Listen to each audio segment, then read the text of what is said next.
Hello বন্ধুরা, আমার channel জিভে জল কিচেন জলে আপনাদের আবারও স্বাগত। আমি আজকে বানাতে চলেছি খুব কমন একটা রেসিপি, দেখেই হয়তো আপনারা বুঝে গেছেন, পটল চিংড়ি। তার জন্য আমার লাগছে মাঝারি সাইজের দুটো আলু, 250 গ্রাম পটল, 250 গ্রাম চিংড়ি মাছ।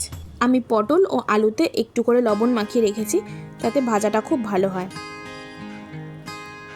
তারপর নিয়ে নিয়েছি একটি বড় সাইজের টমেটো, 15 থেকে 16 কোয়া রসুন, একটি মাঝারি সাইজের পেঁয়াজ, কাঁচা লঙ্কা আর কুচনো আদা।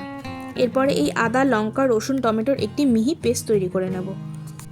তারপর লাগছে কিছু গুঁড়ো মশলা, ধনে গুঁড়ো, জিরে গুঁড়ো, লবণ, হলুদ গুঁড়ো, কাশ্মীরি লঙ্কা গুঁড়ো আর গোটা গরম মশলা। আমি কড়াইতে তেল গরম বসিয়ে দিয়েছি। তেলটা গরম হয়ে এলে পটলগুলোকে ছেড়ে দেব। পটলগুলো মিডিয়াম টু লো আছে খুব ভালোভাবে ভেজে নিতে হবে। তার মধ্যে আমি একটি পেস্ট তৈরি করব। আমি এখানে দু রকমভাবে চিংড়ি মাছ ব্যবহার করেছি।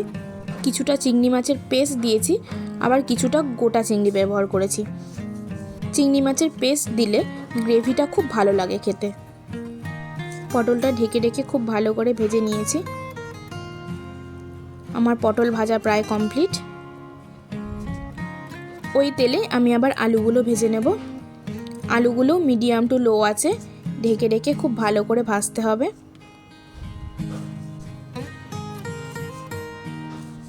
আলুগুলো লাল করে ভেজে নিতে হবে।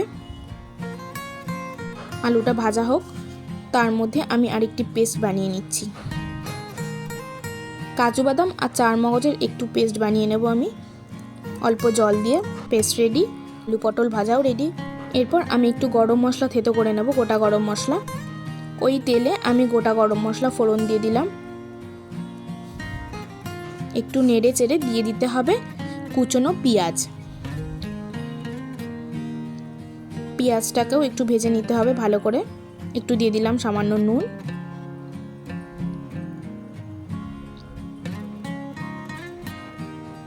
পেঁয়াজ ভাজা হয়ে গেলে দিয়ে দেব আমি ওই পেস্টটা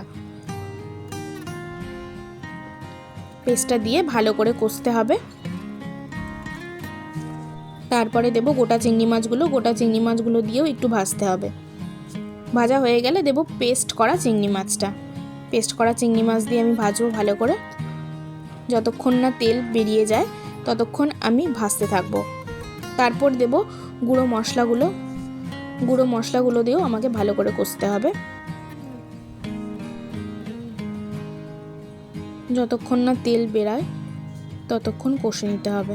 তারপর কাজু বাদাম আর চারমগজ বাটাটা, এই বাটা দিয়েও ভালো করে কষে নেব। কষে নিয়ে ভাজা পটল আর ভাজা আলুগুলো দিয়ে দেব।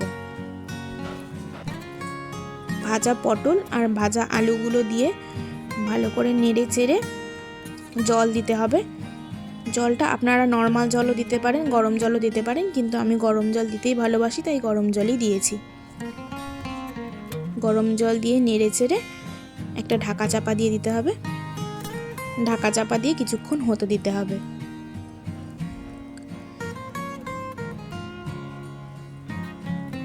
তারপর ঢাকা খুলে লবণ চেক করে আপনারা দিয়ে দেবেন একটু চিনি আর একটু গরম মশলা।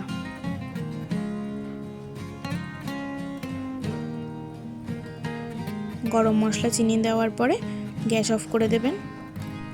তৈরি আমার পটল চিংড়ি।